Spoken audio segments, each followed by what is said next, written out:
ഒരു നാട്ടിലെ മുഴുവൻ ആളുകളെയും ചതിച്ചിട്ട് വന്നവനാ. അവനെ വിശ്വസിച്ചൂടാ. അവൻ നമ്മളോട് പറഞ്ഞതും പച്ച കള്ളമാ. അവൻ ഗംഗാധരന്റെ ആരുമല്ല. അവന്റെ അച്ഛനൊരു സ്കൂൾ മാഷാ. ആ മനുഷ്യനെ പോലും ഇവൻ വെറുതെ വിട്ടിട്ടില്ല. ഇവൻ കാരണം നരകിക്കുക ആ അച്ഛനും കുടുംബവും എല്ലാം.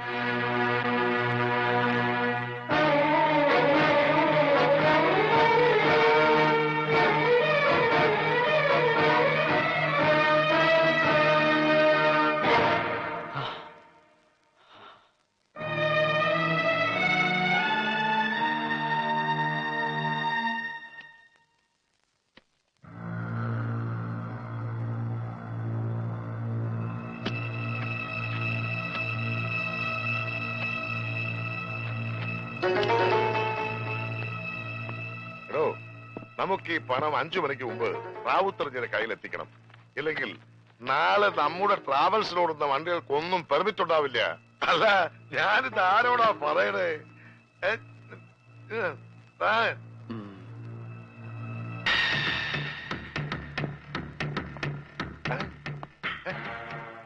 ഞാനും പഠിച്ചു. ഇത്ര ഈസിയാണ്.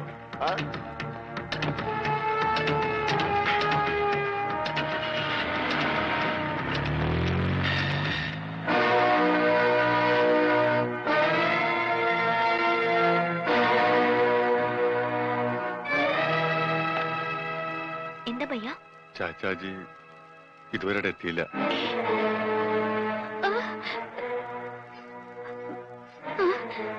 അന്വേഷിക്കാം. നിങ്ങൾ പേടിക്കൊന്നും വേണ്ട, ചാച്ചാജി വരും. കൂടെ പോയിരിക്കുന്നത് ഗംഗാധരൻ കൊണ്ടയാക്കിയ ചെക്കനാ.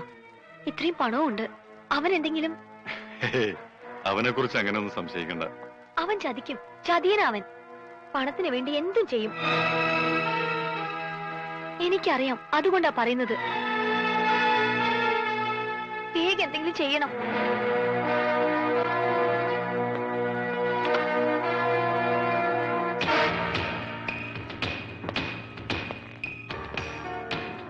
അവൻ ഇവിടെ വന്നിട്ട് എത്ര നാളായി? 2-3 മാസമായി കാണും.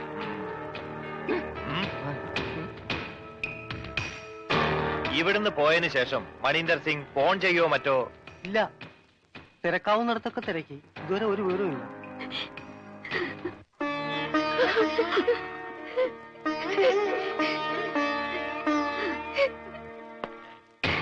സാർ, സ്റ്റേഷനിൽ നിന്നോ? Hello, speaking. അവനെ കിട്ടി. എത്ര ചോദിച്ചിട്ടും അവനൊന്നും പറഞ്ഞിട്ടില്ല.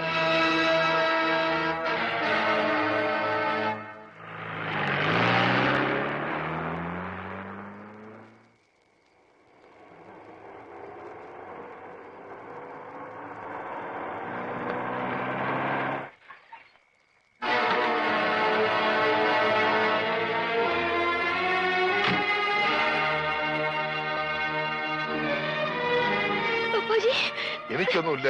മോളിങ്ങനെ വിഷമിക്കാതെ. ചാച്ചാജി, എന്താ ഉണ്ടായെന്ന് പറയും. ഒന്നുമില്ലടാ, ഒരു ചെറിയ ആക്സിഡന്റ് ഉണ്ടായി. അവൻ കൂടെ ഉണ്ടായിരുന്നുകൊണ്ട് ഒരു വലിയ അപകടത്തിൽ നിന്ന് രക്ഷപ്പെട്ടു. എന്നെ ഹോസ്പിറ്റലാക്കിയിട്ട് അവൻ ആ പണം എത്തിക്കേണ്ടടുത്ത് കൃത്യമായി എത്തിച്ചു. എനിക്ക് മരുന്ന് വാങ്ങാൻ ഇറങ്ങിയതാ. പിന്നെ അവനെ കണ്ടില്ല. അല്ല, അവനും കൊണ്ട് വന്നില്ലേ? എന്താ എന്താ ആരും ഒന്നും മിണ്ടാത്തത്?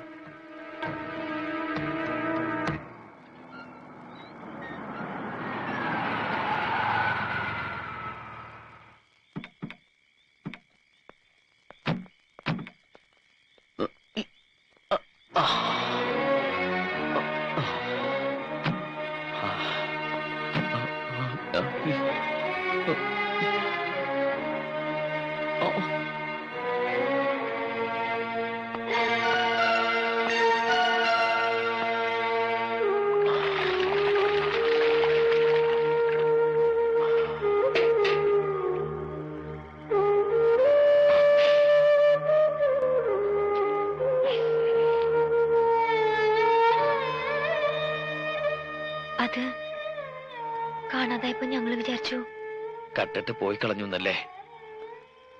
കൈമൾ മാഷിന്റെ മോൻ എല്ലാം പഠിച്ചു, കക്ക മാത്രം പഠിച്ചില്ല. ഒരാളെയും ചതിക്കാനും അറിയില്ല. അറിയാമായിരുന്നെങ്കിൽ എനിക്ക് ഗതി വരില്ലായിരുന്നു.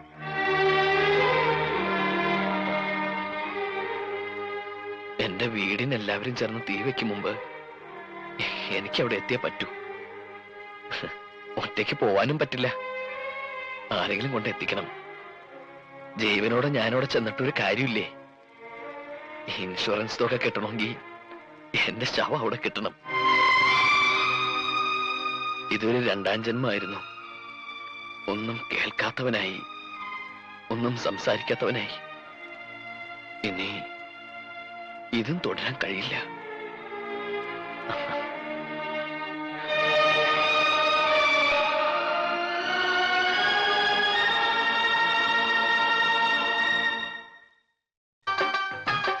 ഇതേത് കണക്കാണ്? നല്ല കണക്കായി പോയി. ഇത് നമ്മുടെ സ്വർണ്ണ പണയത്തിന്മേൽ പണ്ടം കടം കൊടുക്കപ്പെടും പ്രൈവറ്റ് ലിമിറ്റ്സിന്റെ. ഇനി പറഞ്ഞു വരുമ്പോ അത് നഷ്ടത്തിലാവൂ. ഇല്ല, ഇത് പറയാതെ തന്നെ നഷ്ടത്തില്ല. 31 ലക്ഷം രൂപ. 30 നമ്മുടെ മുടക്ക് മുതൽ, 31 ലക്ഷം രൂപ നഷ്ടം. ഇതെന്തൊരു കണക്കാണ്? 30 ലക്ഷം രൂപ നമ്മൾ കൊടുത്തത്, അത് ചോദിക്കാൻ ചെന്ന ചെലവ് 1 ലക്ഷം രൂപ. അതിനെന്തിനാണ് 1 ലക്ഷം രൂപ? എനിക്ക് വന്ന ഹോസ്പിറ്റൽ ചെലവ് ഉൾപ്പെടെയാ പറഞ്ഞത്. ഒലക്ക, ഞാൻ ഇനി ബിസിനസ് ചെയ്യുന്നില്ല. സിക്കന്ദ്ര പോലും അറിയാതെയാ ഞാൻ ഈ പണി ചെയ്യുന്നത്.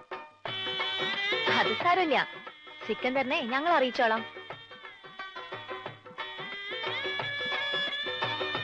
എത്ര ലക്ഷമാ നഷ്ടം വന്നത്? 31. ആർക്ക് നഷ്ടം? ആദ്യം തന്നെ തുക്കട ബിസിനസ് ഒക്കെ നിർത്തി നല്ല സ്ട്രോങ് ഫിനാൻസ് കമ്പനി തുടങ്ങാം. ദേ, അതിന്റെ മുന്നോടിയായി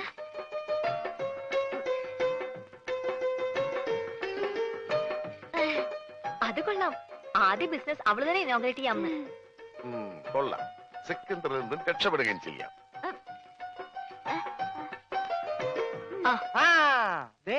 നാളെ 7:30 മണിക്ക് ഉദ്ഘാടനമെന്നാ പറഞ്ഞത്. പോടോ, നാളെ 7.5 ലക്ഷം രൂപ അവൾക്ക് കൊടുക്കണം. കസ്റ്റമർക്ക് അവള് കൊടുത്തോളും.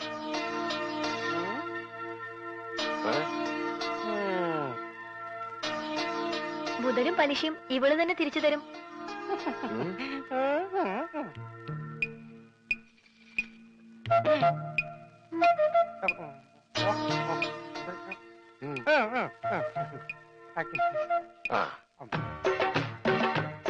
കൊള്ളാം. എനിക്ക് ഇത്രയും ഭംഗിയുണ്ടെന്ന് ഇന്നാണ് മനസ്സിലായത്. നിങ്ങൾക്ക് എന്ത് തോന്നുന്നു? അയ്യടാ, നിന്റെ ഭംഗി ആസ്വദിക്കാനല്ല വിളിച്ചത്. നീ ആ കണ്ണാടിന്റെ മുന്നിൽ നിന്ന് മാറി നിന്നേ. പെട്ടി താഴെ വെക്കടാ. വെച്ചു. പറഞ്ഞത് വല്ലതും മനസ്സിലായോ? മനസ്സിലായി. എന്ത്? പെട്ടി താഴെ വെക്കാനല്ലേ? ഊരിയിട്ട് വെച്ചിരും ഞാൻ. എടാ, ഇത് നിസ്സാര കാര്യമല്ല, വളരെ ഉത്തരവാദിത്തത്തോടും ബുദ്ധിയോടും ചെയ്യേണ്ട കാര്യ. എന്ത്? ഈ പെട്ടി താഴെ വെക്കണതാ? നീ എന്തൊക്കെയാ ചെയ്യാൻ പോണതെന്ന് ഒന്ന് പറഞ്ഞേ. ആദ്യം ഞാൻ കൈപ്പാങ്കുറ്റി ബസ്സിൽ കയറി 7 രൂപ 50 പൈസ ടിക്കറ്റ് എടുക്കും. എന്നിട്ട് ബാക്കി വാങ്ങും.